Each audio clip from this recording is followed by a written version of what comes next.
Jam TV, l'interview 5 minutes du Sahel, avec Mohamed Lamine. Assalamu alaikum. Bin wonte Mohamed Lamine, promoteur culturel gonno ha région extrême nord Cameroun Marwa. Tonga majum barka julde soumay min ngari no barka da sallah, barka da sallah. Barka da Salah à toute la communauté musulmane du monde entier. Barka da Salah à toute la communauté musulmane du Cameroun. Barka da Salah kala ummatoro julbe wonbe ha wayla Cameroun fu barka da Salah. Min potay min goyta hudirraɓe wonbe ha yasi lesdi bana moy bana Gando Teli gonɗo ha Europe. Barka da Salah. Aboubacar Diallo gonɗo ha leddi Sénégal. Barka da Salah. Modi Diallo gonɗo ha leddi Sénégal. Barka da Salah. Montanga gonɗo ha leddi Mali. Barka da Salah. Djibrila Marenga gonɗo ha Mauritanie. Barka da Salah. min potay min goyta hudirɗamin dow Sel Jam TV. Nazira Hindu barka da Salah. Barka da Salah. Wow, tonga mat en garti leddi Mawa tangoyten mawɓe en ha Mawa gouverneur Mawa Mijawa Bakary barka da Salah. Bakary Bouba lamiɗo leddi Mawa barka da Salah. Modiɓe men ha Mawa fo min garani barka da Salah. min goyte en particulier oustas Mamadou Modibbo ha Mawa Modibbo mawɗo ha Mawa min gano barka da Salah. Délégué régional des arts et de la culture Lamine Abisso barka da Salah usoko jommin guetti. Délégué départemental des arts et de la culture Abdoulaye Wahabou min guetti barka da Salah. Délégué départemental de la communication min goyte Salamana Amadou Ali barka da Salah. Be Mawa TV be kala ko be Mawa TV pat min goyte da fen bo sare Wayla Vision barka da Salah. Fondateur Wayla Vision Bouba Adama barka da Salah. En particulier Lamine MTD, c'est un leader pour moi. Barka da Salah de Robe Hawela TV pour Hawela Vision Pat barka da Salah. Barka da Salah. TV Gaoundéré Garwa Marwa barka da Salah. Particulièrement à notre papa Saïdou Mohamedou barka da Salah. Et à tous les artistes du Sahel du monde entier barka da Salah kala yimobe. Les du Cameroun Pat Sahel Info barka da Salah kala yimobe. Sahelen wonɓe Maroc garno barka da Salah. Studio ji hande Maroc garno barka da Salah. Bana studio hey dada gadga yakeji boɗɗi ha Maroc garno barka da Salah. Studio Tameta ko wonga kuje culture ko larani ha Mawa barka da Salah. Bana studio Jam Digital garanga fierté ha Mawa barka da Salah. Bana studio Sel Jam Mawa garanga promotion artiste en men wakkatiri men jonta hanga ko woni pour warani barka da Salah. Association des artistes de l'extrême nord, association collective des artistes du Sahel, barka da Salah, avec leur président Ousmane Mampeli, barka da Salah, vice-président Maliaya Didi, barka da Salah, Ahmed Zizou, barka da Salah, à vous tous. Nanema hamburu hande kam ko larani julde eno julde saliri julde kam salake jam ko ummeju ha Marwa to a guinoɗo video men je min arti min gadima a fawan julde kam salake jam ko ɗumeju ha Marwa to a laare bo to ordinateur marɗa to téléphone marɗa pat nasta ha YouTube tappa Sel Jam TV abonoɗa walla ko ha vitme to ha téléphone maɗa tappa Sel Jam TV abonoɗa tappa barka da Salah Marwa 2019 a fawan noy julde saliri.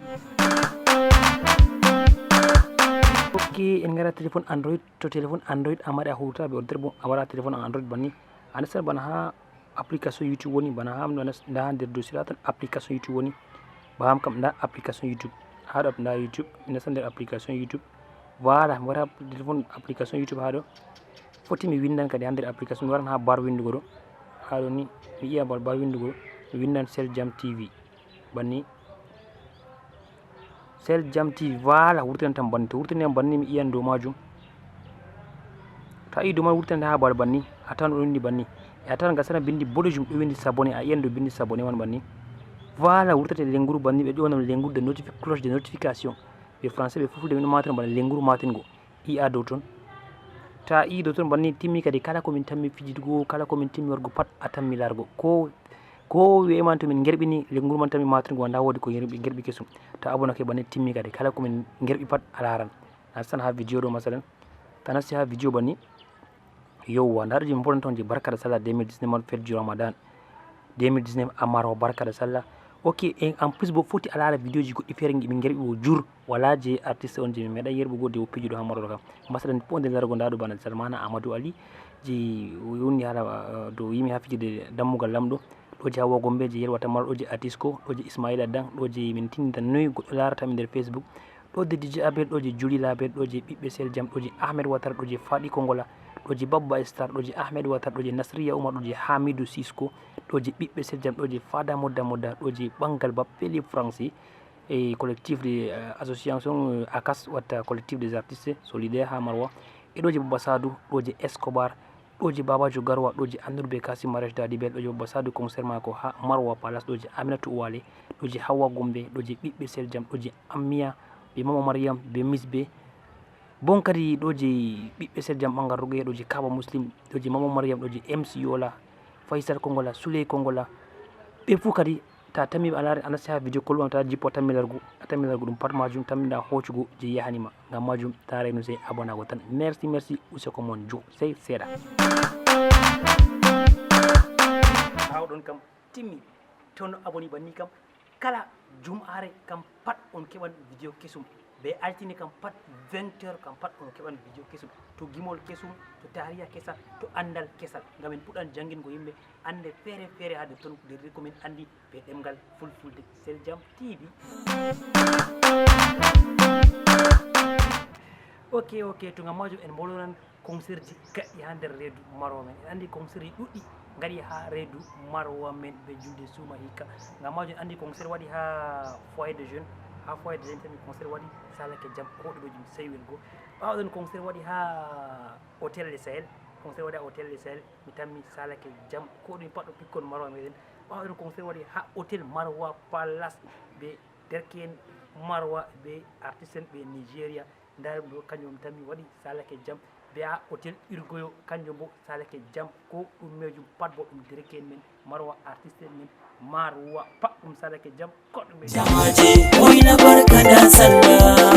ok to ngam majum en giɗi mbolorena concert wa ganga ha Woyla Media Corporation be artiste en invité en bana moy en kotel ko dari affiche o be Hawa Gombe. Jamaje oyna barka da sallah, ɓiɓɓe Woyla en juri jamna, kawten ma gettin Allah.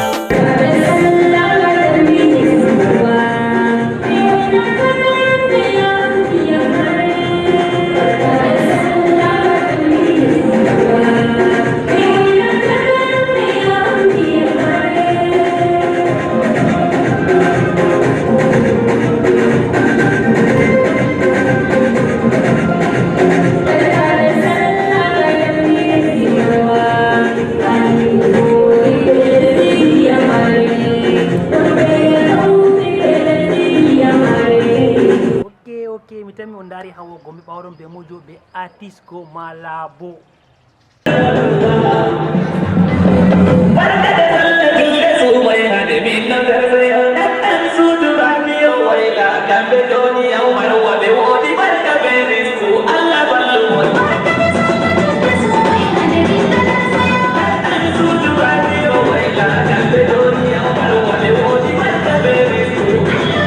Fahin bo be mojo be bana de ngawndere.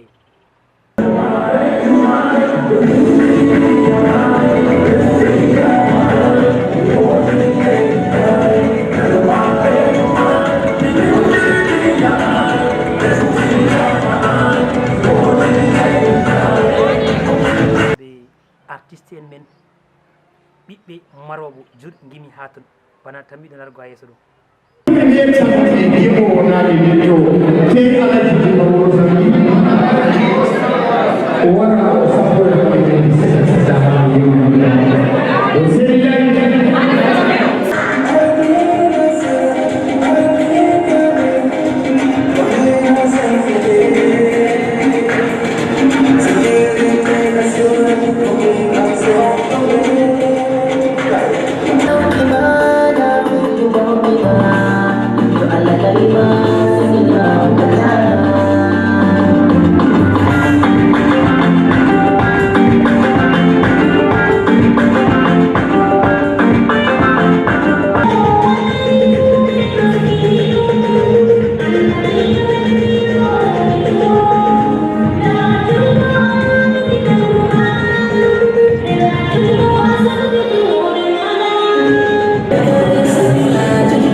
majum pat majum on tammi largu ɗum ha chaîne men gonga do YouTube do inde Sel Jam TV sey no ngatton sey abonno ɗum tan gam ta ɗum dara on gara ɓe gewta on e koko bo ɗum ƴamata on ɗum abonago tan. Merci tangoyte cloche de notification.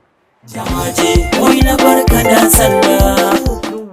Yowwa jotta kam ha bolwen ko tammiɗen hollugo altini warande 20h ha chaîne men Sel Jam TV ɗumeji bolweten hikka bo ha to Sel Jam TV waɗi barka da sallah ha to Sel Jam TV juuji ha mer Marwa deuxième Yerima Abdoulahi mer Marwa deuxième Lawan Dogba ha yolde mako Sel Jam salini juude fijirde mawde waɗi ha ton ɗum derke en Dogba kawti be ardinoɓe Ahmadou Yuguda ɓe gaɗi fijirde mawde artiste en feere feere pijato en tammilargo bana moyjo bana Mamma Mariam. Jamaje wayna barka da sallah.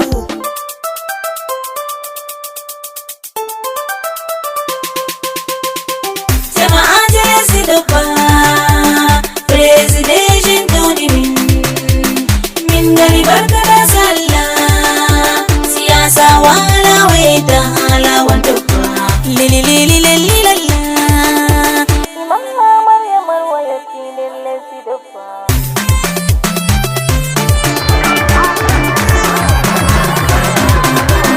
Voilà mi tami on dari Mamma Mariam be mujo fen be faɗi kongola.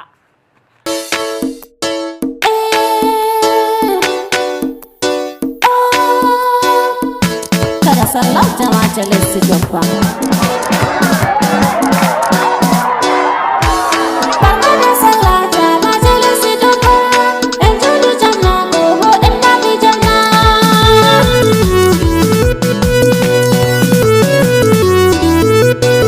Jamaje wayna barka da sallah. Ena kamɓe tan bo be artiste en traditionnel feere caali ha to bana mojo bana arɗo gale.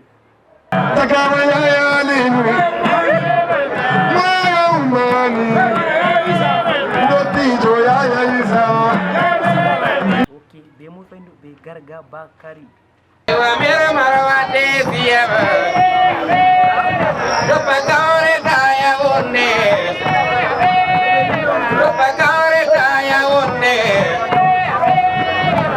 Be mo fayndo be May Ajo.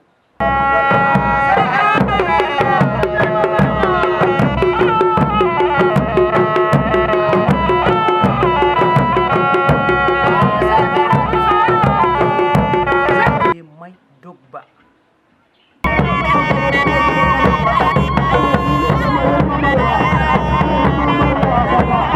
Be mo fayndo be May Malam.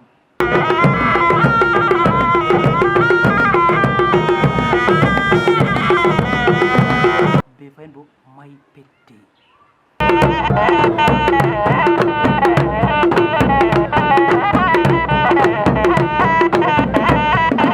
Peti May fayndo be Yaɓunjita.